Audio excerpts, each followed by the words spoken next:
upside down cake. The things that you are going to need to make it are sieve, 8-inch tin. I'm just using a baking tray in case it spills out the bottom because it would be quite juicy, and mine is a spring-loaded, spring-formed tin. It's not quite sealed there. I'm using my mixer. If you were doing it in school, you'd probably use the hand electric mixer, or you can just use a wooden spoon and a bowl. I like to use my mixer. Fork for getting the pineapple rings out. I always find it handy to have a little like spatula type thing, and my trusty silicone spatula for scraping the bowl out and making sure you get everything into the tin. Okay, you need 7 of these pineapple rings, glacé cherries, which we're going in the centre, 50 grams of brown sugar, this is for like the syrupy topping, and 50 grams of butter. For the cake then, you need 2 eggs, 100 grams of self-raising flour, 100 grams of sugar, 100 grams of butter, and 1 teaspoon of baking powder, and a teaspoon of vanilla extract. So the first thing you need to do is to make the topping. So if we put those to one side for now, all you've got to do is soften the butter and the sugar together. I'm just going to do everything in here. So into here, I'm going to put the sugar and the butter, which is already quite soft. Whenever you use butter, well, you should always use real butter in cakes anyway, because it tastes much nicer than like your stalk margarine or whatever. And it should always be room temperature when you're using the butter as well. It's much easier to use. So I'm going to mix that together. And again, you can do this by hand or electric whisk, but this is my favourite thing.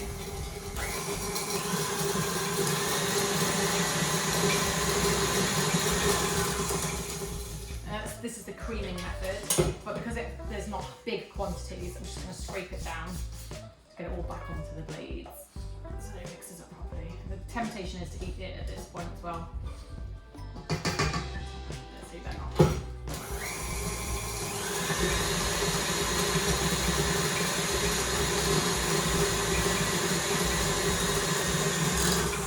Okay.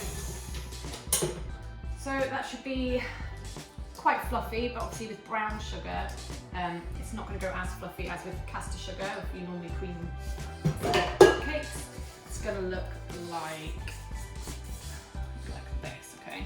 And then what you're going to do with that is, so there's not a lot of it, is you're going to line the tin with it.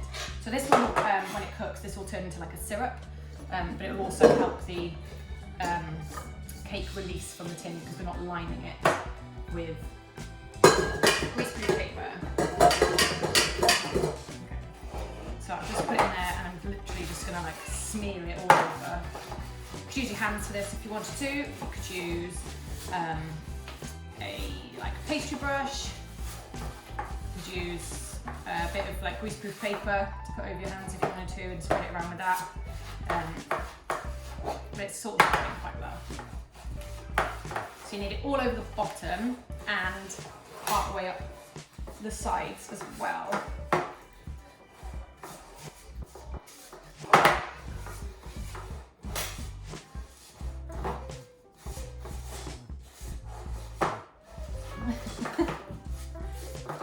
Okay.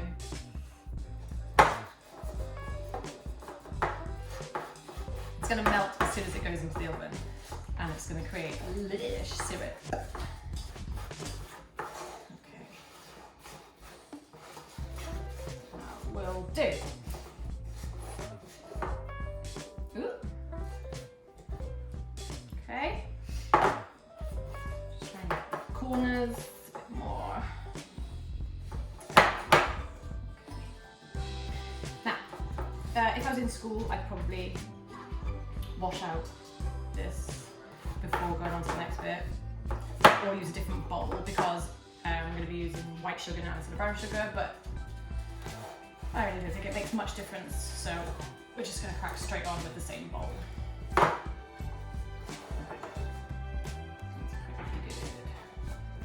Okay, so that's all in there, so put that to one side.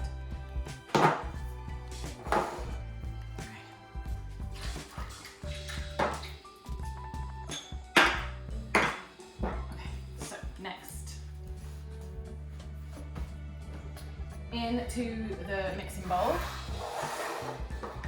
goes 100 grams of butter. Over there. And 100 grams of sugar. Exactly the same creaming method.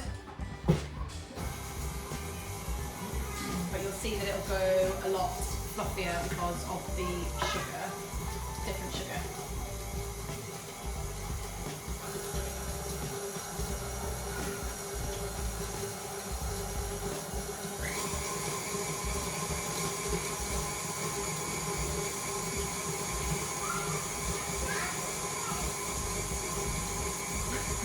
Again, with the same with a hand whisk or the bowl, or if you're doing it in one of these, you might have to stop and scrape the sides down so that everything goes into the middle, but it's handling it fine. So the longer you beat this for, the more air gets into the cake.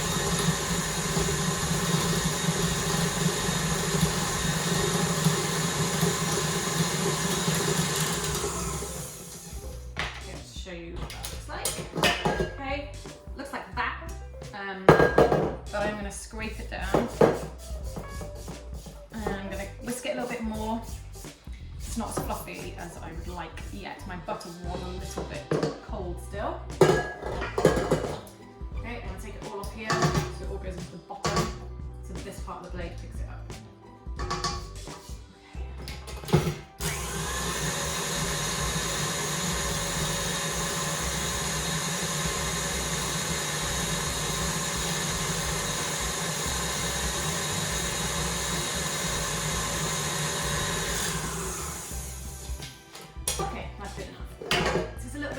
The longer you can beat it for, the lighter it will get, but you don't just want to watch me standing by my mixer. So we'll move on. Okay, the next thing that we put into here then, and this is the same whatever cake you're making if you're using the creaming method, is 2 eggs. I always use free-range organic eggs, and I keep them out at room temperature. Food Standards Agency say they should be kept in a fridge, but if you buy them from Tesco's, they're not in a fridge, and they mix better with the same temperature ingredients. So if this is all room temperature and you put cold eggs in, they can curdle. So I'm going to crack these into a jug, and that's because you know the answer to this. We don't want any bits of shell, and it's easier to get the shell out of here than it is out of here. Okay, and that goes. Okay, if you wanted to, you could whisk them up, but it's all going to get mixed up together anyway, so I don't bother. So, turn the mixer on again, so easy, and then you just pour it in slowly, one at a time.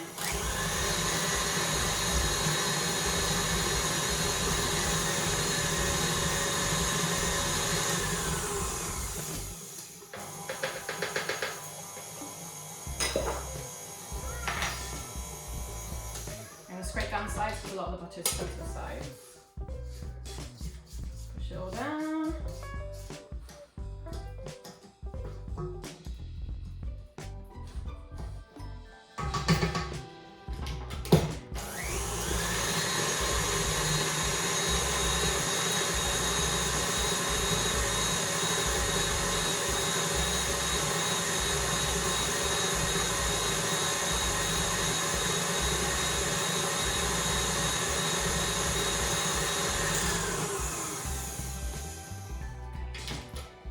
Looking for a well mixed, not too lumpy mixture.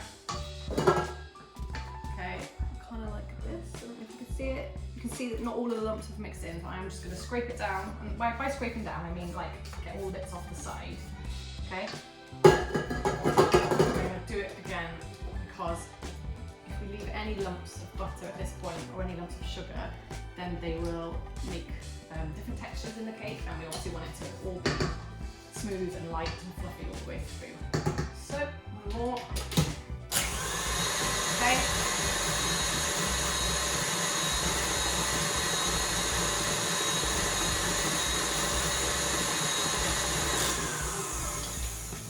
That's better. Never lift this up. When is it spinning? Okay, so I'm going to scrape that down because it's going to drip over otherwise. And that's your basic texture there, okay? It doesn't look very appetizing, but going to add the flour. So we've already talked about getting air in through whisking the butter with the sugar, and that is one way of getting air in, but another way of getting air in is the sieve. So we've got 100 grams of self-raising flour, and we're going to add in a teaspoon of baking powder as well, just to give it an extra rise. So I'm going to pop that all in there. Okay, sieve, not up there, it goes everywhere. I'll still get it everywhere anyway. So it's tap here. If there's any big lumps, you can just work them through with a spoon. There we go. Okay, inside. Okay, so I put the flour all in one go, and that does mean I have to be really careful when I put the whisk on, because it could go everywhere. So you might want to add the flour bit by bit, depending on how you're doing it. It means I will turn this on just onto number 1. Otherwise.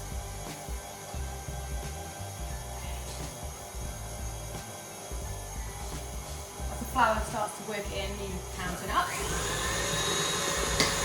There we go. But unlike the other steps in the method, where we can whisk and beat for ages and ages and ages, you don't want to whisk too much when the flour goes in, because otherwise the gluten will activate too strongly and it will make it more dense, like a bread-like texture.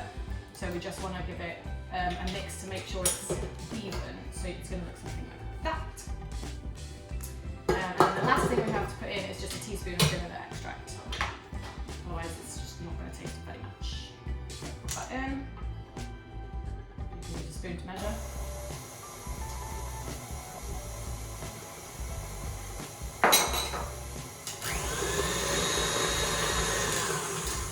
Like I said, don't want to mix it too much. Okay, so the cake mix is ready, and now it's time to assemble. So, keep tidy as you go. Okay, so into this, we're going to arrange the rings. I'm going to pop this on there ready. Okay, so your pattern, start with one in the middle. Hopefully they'll fit around the edge. Ooh, let me just.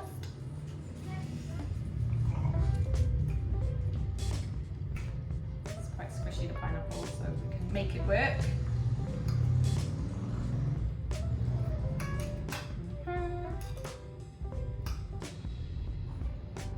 I'll show you this in a sec.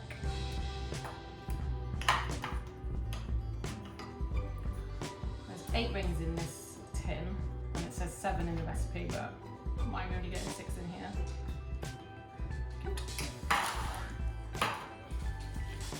Like so. And then into the middle of each of these, I'm going to pop a cherry. Ooh, it's sticky. Okay, probably won't be able to lift this up because they might fall out. Yeah, see? So retro. Very 70s cake design. Okay, so that's ready. I'm just gonna wash my hands. And now we need to put this cake mix on the top.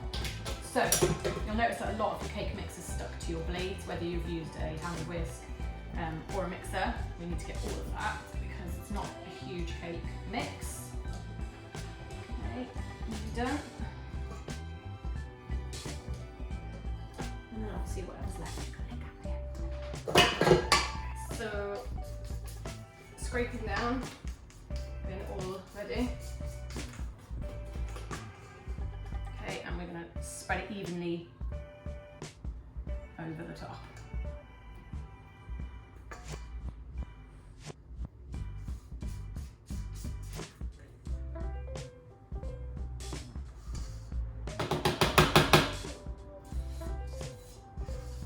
I like to use a silicone spatula because I can get everything out of the bowl really easily.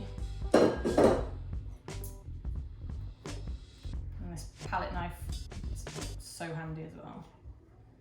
It's not actually much cake mix going in, so we need to spread it out. If you can see that at the moment. So spread it out evenly. The oven is preheated to 180, and every oven works differently. Some will be true 180, some will not. If it's too hot, then your cake will rise up in the middle and then when you turn it upside down, it's not going to work so well. So I tend to turn it down a little bit, to maybe like 175 or 170, so that I get a nice even rise and the cake stays quite flat. It makes it easier for if you're making layered like Victoria's sandwich cakes or birthday cakes or whatever, because you don't have to do loads of chopping to make it even. Okay, so always that. That looks quite even. And I'll show you quickly. Okay, like that. You've got that topping all the way around the edge, and that's because the cake is going to rise and it'll still be covered with the topping. You don't just put it right down, you know, up to like there. It needs to come up the sides of the tin to make sure that the syrup soaks in all the sides as well. So that's going in there. It's going to go in the oven for 35 minutes. Bring the counter, set a timer, and I'll show you when it's done. Timer is up, so we're getting the cake out of the oven. This is where our oven gloves. My Stranger Things ones. I'm going to turn the oven off. Woohoo! Steamy. Okay. And some of the syrup has spilled out the bottom, so I'm glad I put it on that tray.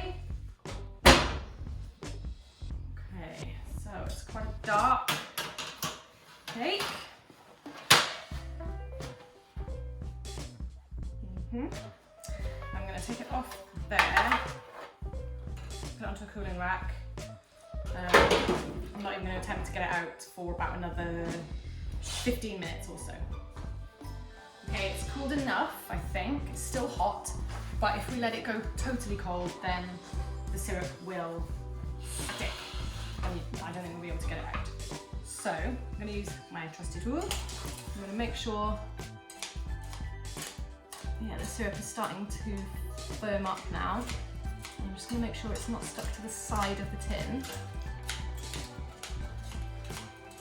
Okay.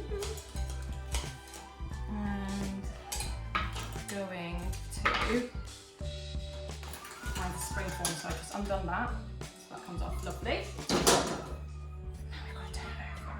So, my children's screaming. So this is still really warm, so I would like it to cool a little bit more on the cooling rack. But I'm going to show you how to like move it in between. So this is the board that I will be serving it on later. And I'm going to put it on there like that. Holding both sides then, just turn it over. Okay. And I can peel this off. Oh, it's still quite warm. Oh, look at that.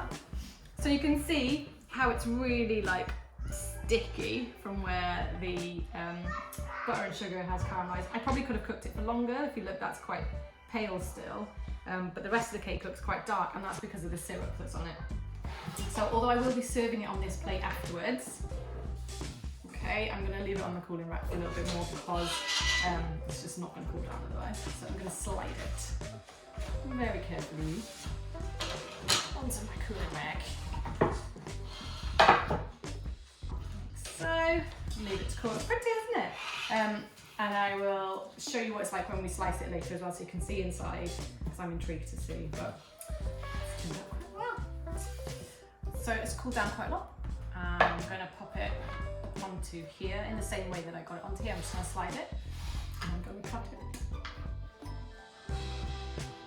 So the underneath is quite dry. It's not too dry, I mean like it's not got the syrup on it. So it's not so sticky, because if you remember, we put the syrup stuff in the bottom of the tin, which is now the top of the cake, and the side. So it's easy to get off the cooling rack. And I like to make these look as pretty as possible for an Instagram shot. But there it is, beautiful, and we're going to chop it. Because I'm too impatient, it is still quite warm, but I think the syrup will be nicer while it's still warm. So, we'll chop into the middle.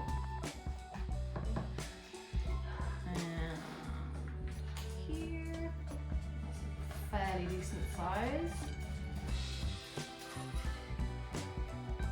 You can see the layers of the cake. So you can see the dark crust there. You can see that is a good open crumb, and you can see where the moist syrup from pineapple. I've changed the colour of this one slightly there as well, and you can see how the syrup is gathering all around there too. Oh my gosh, it looks really good, I'll be honest. So hopefully you like pineapple and cherries. I love pineapple. I don't like cherries, but I'll still eat it. I'm gonna put a bite. So it's really, can you see? Really open crumb, like lots of big holes. That means there's lots of air got into it. That's really extra baking powder and the lots of whisking. It's really nice while it's still warm. I'm about to hide this from the kids. I think this would be nice with ice cream, or cream if you like cream. It's so sticky, this syrup here. And I really like it when it's a bit of a crusty cake too. I'm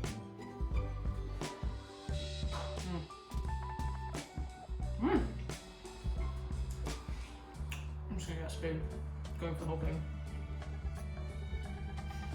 Let me see how you get on. Just take a picture and upload it to the classroom when you get a chance. Any issues though, email me. I'd really love for you to do this at home. It's quite straightforward.